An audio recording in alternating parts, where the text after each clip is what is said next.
Hey guys. Wait, something's missing. Hey, Joe. Hey.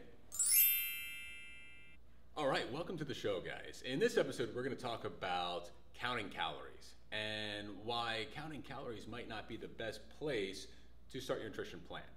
Now, obviously, calories are very important, and for instance, fat loss occurs when we have what we call a negative calorie balance, which means that we're burning more calories than we're taking in. Now, we say, okay, well, if that's what I'm looking to do, if my goal is I need to be taking in fewer calories, do I need to be tracking everything and writing everything down? And the answer is maybe not, because it can be very tedious and in some cases maybe very overwhelming. I've got to track every single thing going on. You're right, Joe.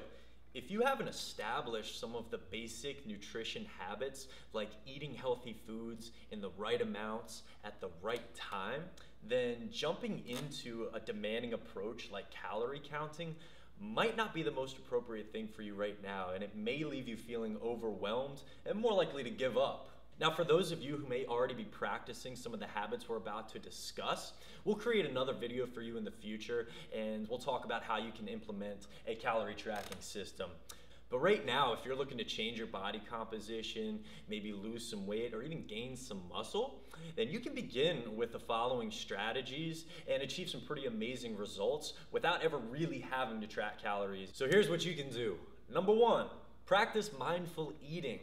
So how many of us sit down, or worse, don't even sit down to enjoy a meal? We just rush right through it while we're watching TV, or we're on the phone, or we're on the computer.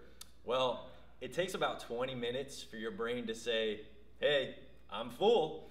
So it's very easy to overeat the faster we eat, but if we eat slower, we'll eat less.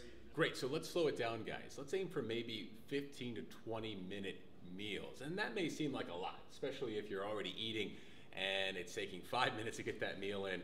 Maybe let's push to 8 to 10, see how that goes. And a couple things we can do, guys, to make that a little easier. Let's turn off the TV, sit the fork down in between bites. That can add a lot of time to those meals, guys, and really allow your body to work and tell your brain that you're full.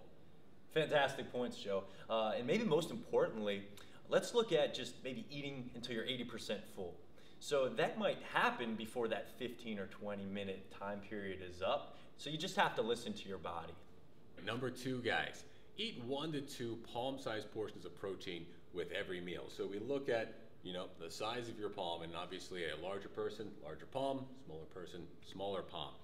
Protein is great, guys, because it'll help you build, maintain muscle tissue. It'll help stimulate your metabolism, improve your recovery, and even reduce your body fat. And number three, eat vegetables and fruits with every meal. For vegetables, we're looking at about 2 fist-sized portions, and fruits maybe a half a fist to a full fist-sized portion. So vegetables and fruits are going to provide you with so many benefits. Everything from vitamins, minerals, fiber, phytonutrients, all the good stuff that's going to help you feel good and perform optimally. Number four, guys, eat healthy fats with 1 or 2 meals. We usually recommend 1 or 2 thumb-sized portions, and this can be your favorite seed or nut, olive oil, coconut oil. There's many. Who likes fat, Stanny? This guy. Nice. Number 5, this is going to be hard for a lot of you, but eat a half fist-sized portion of starchy carbohydrates like potatoes, rice, things like that, with 1 or 2 meals. Now I know what you're thinking, a half a fist, that's not a whole lot. If you're like me, I can easily eat a bucket of potatoes. I don't know, I can go carb crazy, and I know a lot of you can too. However, those starchy carbohydrates, they're very calorie dense, so it's so easy to take in a ton of calories without a whole lot of volume of food. You gotta be mindful of that. So half fist, guys. Half fist, and they're also delicious, so that makes it extra hard. Yeah, it's, oh gosh, it's cruel.